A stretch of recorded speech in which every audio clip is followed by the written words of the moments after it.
별이 빛나는 밤에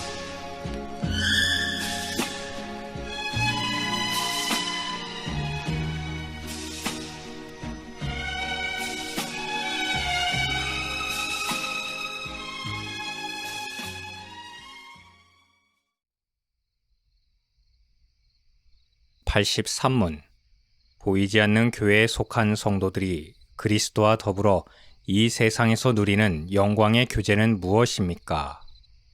보이지 않는 교회에 속한 성도들은 이 세상에서 그리스도와 더불어 영광의 첫 열매를 누립니다. 즉, 성도들은 그들의 머리 대신 그리스도의 지체들이므로 주님 안에 있으면서 주님이 충만히 소유하고 계시는 영광을 함께 누립니다.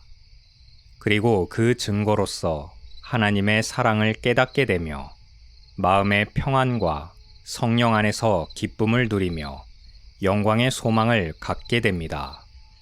그 반면에 하나님께서 진노하신다는 느낌과 양심의 공포와 장차올 심판에 대한 두려움은 악한 자들에게 따르는 것인데, 이것들은 그들이 죽은 후에 견디어야 하는 고통의 시작입니다. 해설입니다. 교리문답은 악인에 대해서 말하는데 이에 대해서는 자세히 다루지 않겠습니다. 다만 그들이 하나님께서 진노하신다는 것을 느낀다고 말했을 때, 물론 그들이 하나님을 발견한다든지 인식한다는 뜻은 아닙니다. 그들이 죄악 가운데서 느끼는 양심의 고통과 심판에 대한 두려움의 크기를 말하려는 것입니다. 그들이 갖는 두려움의 크기와 양상이 신자들의 그것과 달리 그들을 완전한 절망으로 빠뜨리는 이유는 심판의 주체를 알지 못한다는 데 있습니다.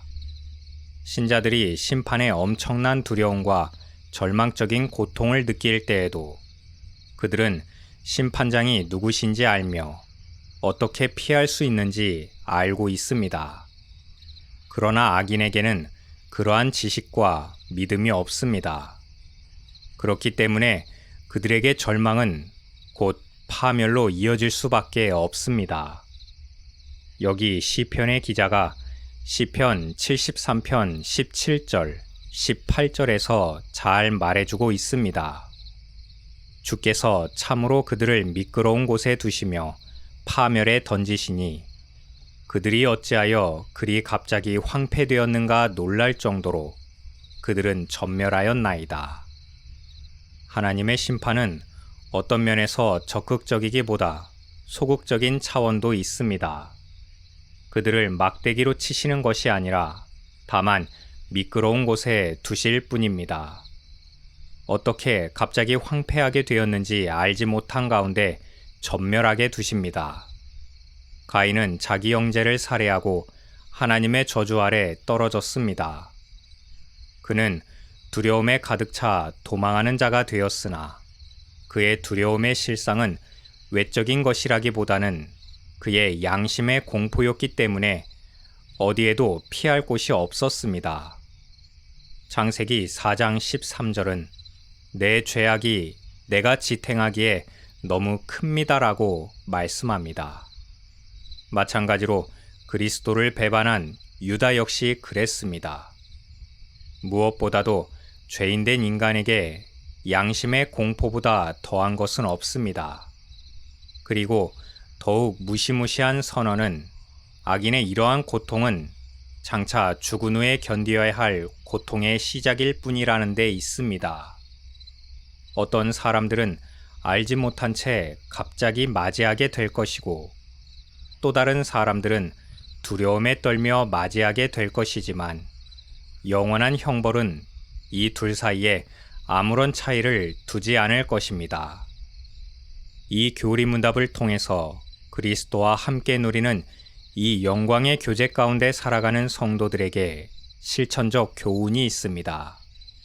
앞서 말했던 것처럼 하늘에서 얻게 될 더 없는 복은 이 땅에서 간헐적으로 맛보는 은혜를 통해서 확인하는 증거로 삼으라는 것입니다. 하나님이 사랑하신다는 것을 깨닫고 성령 하나님께서 주시는 평강과 기쁨, 그리고 소망을 깨달을 때마다 그것이 신앙의 긴 여정에서 위로라고 생각하십시오.